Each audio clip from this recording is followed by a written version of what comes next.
Hello, welcome to Real Estate Talks with Tessa. I am a realtor here in Victoria, BC, and I just wanted to go through some new proposed changes that the government in BC has just released about the Short-Term Accommodations Act, which includes Airbnbs, VRBOs, and any vacation properties that is a short-term rental. This is part one of a three-part video series. This first video is part one, and I'm just going to be talking about the proposed changes. The second video, I'm going to be talking about the impact that these changes could have. And the third video, I'm going to be talking about what to do if you are someone who's going to be affected by these changes.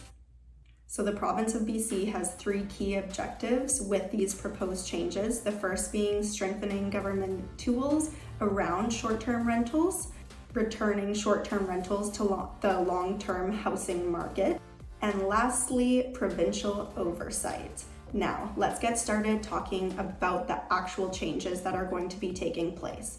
First of all, they're going to be increasing the maximum fine from $2,000 all the way to $50,000 if you're found to be non-compliant with the changes in the rules or the rules in general.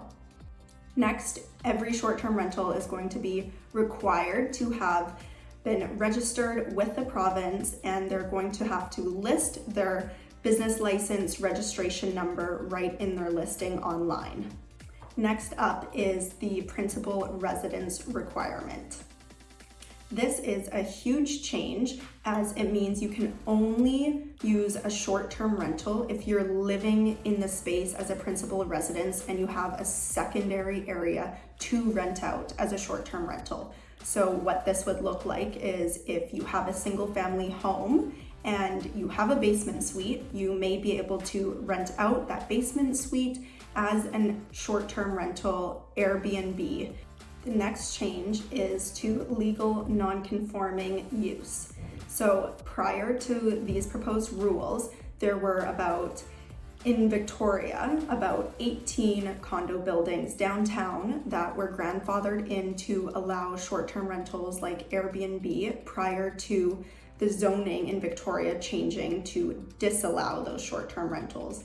This is considered a legal non-conforming property because it doesn't conform with current bylaws, but like I said, they were grandfathered in. So the change here is that these properties are no longer going to be grandfathered in. So the buildings that previously allowed Airbnb are now going to no longer allow short-term rentals at all after these changes get implemented.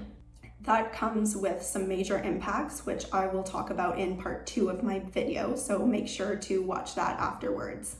Lastly, the province is going to be establishing a short-term rental registry. So that's going to be done with the business registration licensing as well, to make sure they have everyone in the registry that is running and has applied for a business license for a short-term rental. Lastly, I'm just going to go over the timeline that all of these are going to be implemented by. So first of all, they need royal assent to actually put through these new proposed changes. Once that happens immediately after, that's when the increase in fines from $2,000 to $50,000 is going to take place. Next is the key date of May 1st of 2024. This is when the legal non-conforming use is going to change. May 1st is also when they're going to implement the principal residence requirement.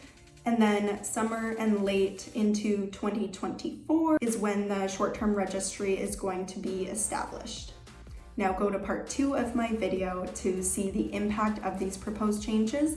If the changes do go through and they do get royal assent, what could this mean for the housing market and current short-term rental holders? I hope you found this informative and see you on the next one.